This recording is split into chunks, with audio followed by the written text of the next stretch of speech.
DJ Nitish मंगुरा नवादा।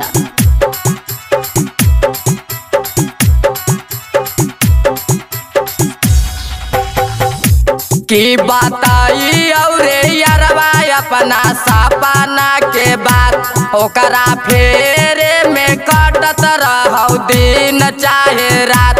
की बताई और यारवा अपना सपना के बात ओकरा फेरे में कटत रहौ दिन चाहे रात।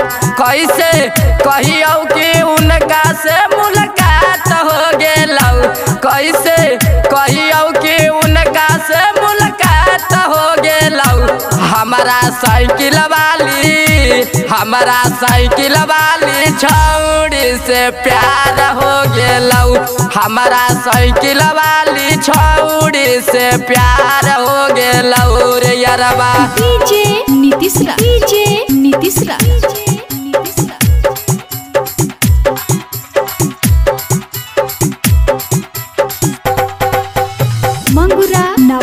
मंगुरा नवादा।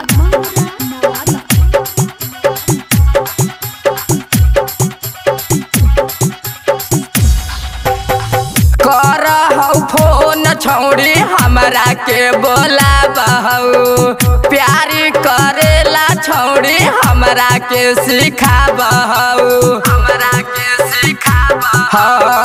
करहौ फोन छौड़ी हमरा के बोलाबहु, प्यारी करेला छौड़ी हमरा के सिखाबहु। ओकरे चलते तलइकन में मार हो गेलौ, ओकरा चलते तलइकन में मार हो गेलौ। कि हमारा साइकिल वाली छौड़ी से प्यार हो गेलौ। कि हमारा साइकिल वाली छौड़ी से प्यार हो गेलौ रे यारवा। डीजे नीतीश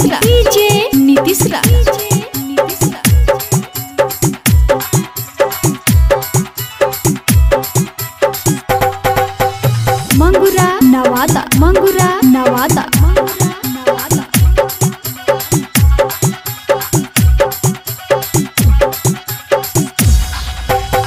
सज के साबर के छौड़ी घर से निकलहौ, बीचे तरहिया में हमरा से ता बोलहौ।